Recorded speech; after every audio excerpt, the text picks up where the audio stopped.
দর্শক দেখতে পাচ্ছেন আইন শৃঙ্খলা বাহিনীর সদস্যরা ঠিক হোটেল সোনারগাঁর ঠিক বিপরীত অবস্থান নিয়েছে। তারা তাদের প্রস্তুতি নিয়ে রেখেছে। দেখতে পাচ্ছেন আমরা যদি মোবাইল ব্যবসায়ীদের যে সমস্ত দাবি নিয়ে যারা বাংলা মোটরে আন্দোলন করছিলেন তাদের প্রায় আসরের আগ থেকে 4টার আগ থেকে তারা বিক্ষোভ আন্দোলন করে যাচ্ছিলেন ঠিক এই সার্কফোয়ারার কারণবাজার সার্কফোয়ারার সামনে। এখন থেকে প্রায় 3 থেকে 3.5 ঘন্টা পর্যন্ত এই রাস্তায় যান চলাচল বন্ধ ছিল।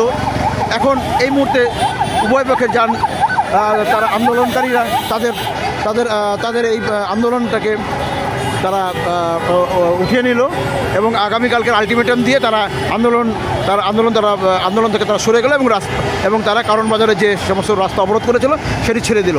এখন শুরু হয়েছে। অনেক কথা বলা যায় না, গোপন কথা অনেক কিছু বলা যায় না, এই অনেক ঝামেলা আছে।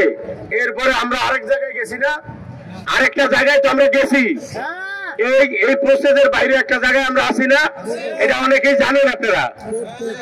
ওই জায়গাটা বলুক না, ওইটাও রেডি আছে।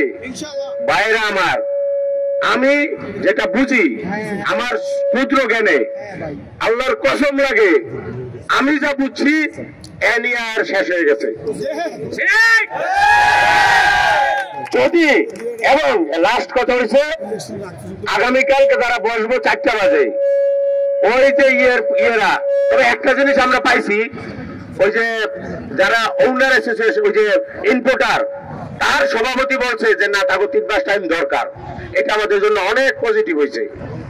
এই পজিটিভ পয়েন্টে আমরা ওনার সাথে কথা বলছি, কথা বলার পরে তিনি রাজি হয়েছে যে না, 3 মাস এখন যেভাবে চলতেছে এইভাবে 3 মাস চলবো। কিন্তু তার একটা কথা হইলো, তাইলে ঠিক আছে আপনারা এটা একটা লিস্টের মধ্যে আসেন। লিস্টটা কি? যদি চালু করি তাইলে গভর্নমেন্টের কাছে নলেজ থাকবো কতটা মোবাইল বাংলাদেশে চলতে আছে, এটা একটা লিস্টের মধ্যে আপনারা ঢোকেন।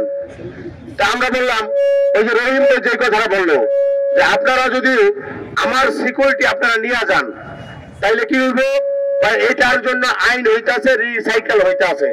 আপনারা এই ব্যাপারে 100% গ্যারান্টি এটা করার সুযোগ নাই।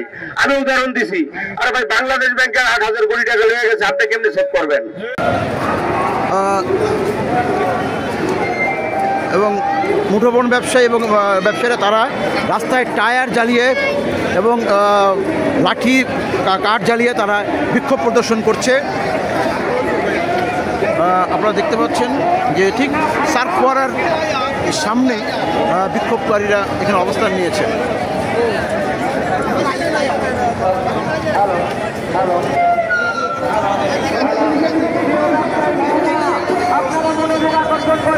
আমাদের ন্যায্য দাবি না মানলে আমরা রাজপথ ছাড়বো না, আমাদের মানতে হবে। আমাদের তাদেরকে মনে হয়, আমাদের মনে হচ্ছে তাদেরকে ভয় দেখিয়েছে।